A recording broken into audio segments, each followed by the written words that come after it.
Hey everyone.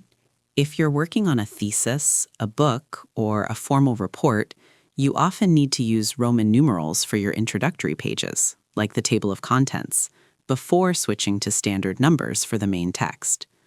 In 2026, Google Docs doesn't have a single Roman numeral button, so you have to use a specific workaround.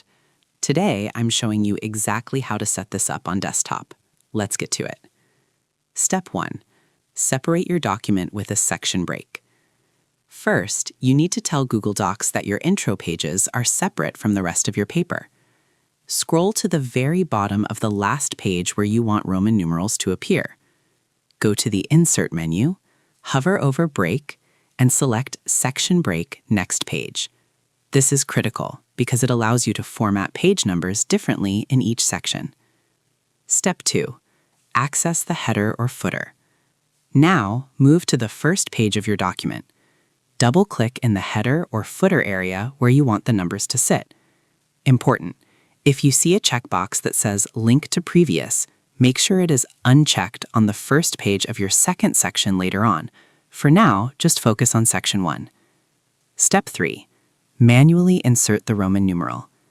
Since Google Docs doesn't auto-generate Roman numerals as a sequence, you'll need to use a simple trick for short intro sections. Click Insert, Page Numbers, More Options. Under Numbering, select Start at 1 and click Apply.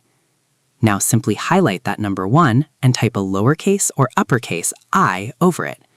To make it a sequence, you would repeat this for the second page, I, and third, I.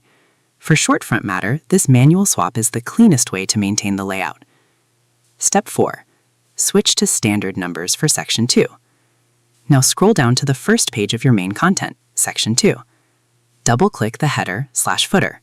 Crucial: uncheck the Link to Previous box so your changes here don't mess up the Roman numerals above. Go to Insert, Page Numbers, More Options.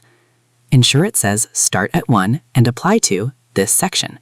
This will give you standard 1, 2, 3 numbering for the rest of your document.